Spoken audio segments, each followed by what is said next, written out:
Libre de droit. Générique libre de droit. Libre de droit. Cette chanson est à moi. YouTube l'enlève pas. C'est libre de droit.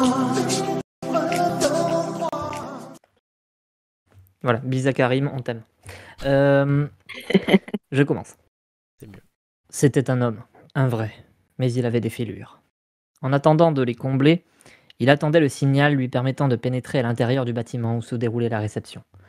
Mais Ethan Brunetti, agent de mission pas vraiment faisable, 15 ans de métier d'espion au compteur, commençait à perdre patience. Sans compter qu'il avait une furieuse envie de chier.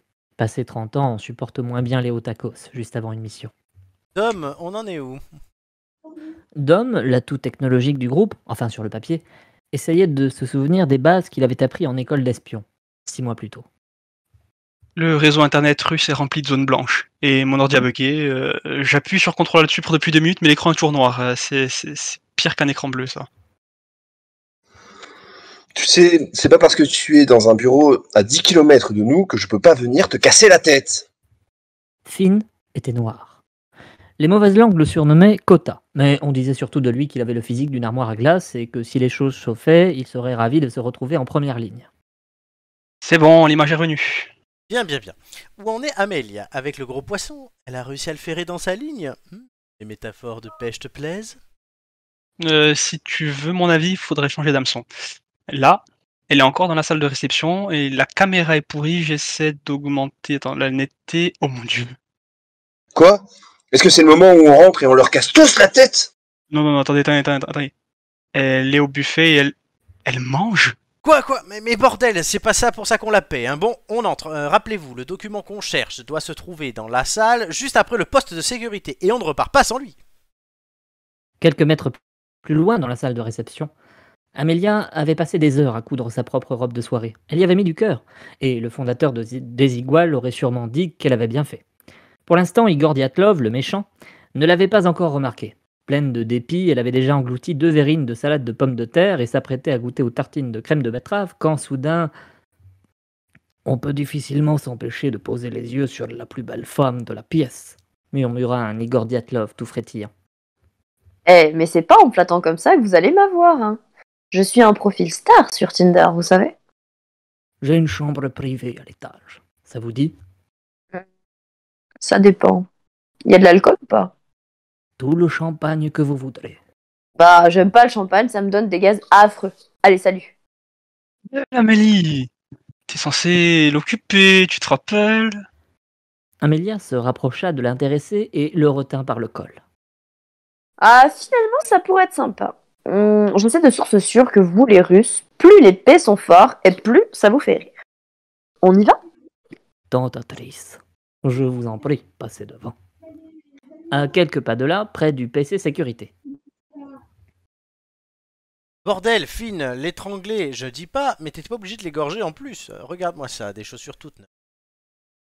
J'ai pas aimé la manière dont il nous a regardé quand t'as vendu la mèche sur ton identité d'espion. D'ailleurs, pourquoi t'as fait ça? T'es un dingue? J'avais pas le choix. Il a pas cru à mon histoire de tonton Dyatlov, on était bloqués. Ouais, c'est sûr que j'ai pas inventé la finesse, mais toi, t'es pas loin d'avoir breveté la connerie. Au moins on est seul maintenant, reste près du couloir d'entrée, si quelqu'un passe la porte, tu le neutralises. Sans répandre des litres de sang sur les murs, hein, t'as compris. Bien les gars, vous m'entendez? La clé doit être dans le coffre-fort, dans la pièce de gauche de Brunetti. Sers-toi du décrypteur numérique que je t'ai donné.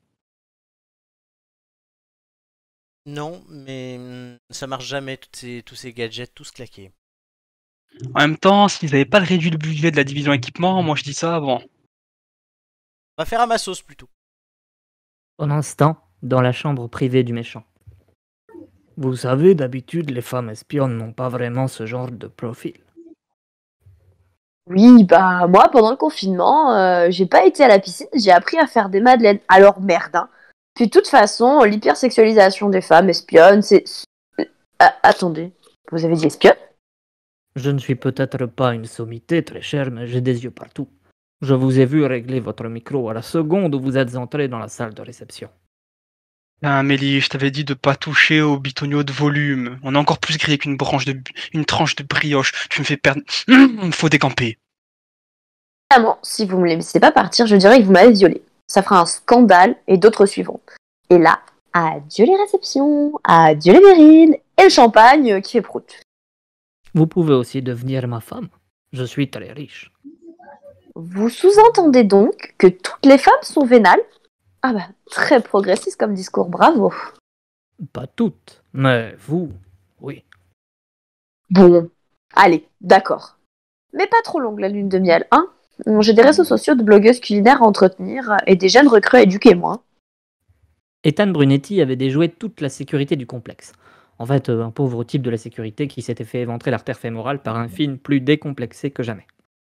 Le code du coffre-fort, renfermant le précieux objectif de mission, avait été bien plus compliqué à trouver. Finalement, il avait réussi en tapant 4 x 0 sur le clavier électronique. On se dit toujours que c'est trop facile, alors on n'a jamais à le taper.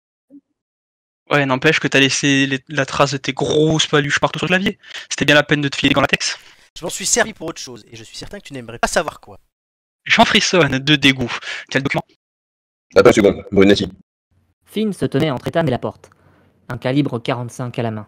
Le serpent avait décidé de montrer son vrai visage. Je ne peux pas te laisser emporter ça. Ce secret doit à tout prix rester entre les mains des Russes. Remets-moi sagement le document et file par les de secours. Personne n'en saura rien. Là, c'est-à-dire que, bah si en fait. Tellement con que t'as pas coupé ton micro et Dom a tout enregistré. Dom? Et clair comme de l'eau de roche, reçu 5 sur 5.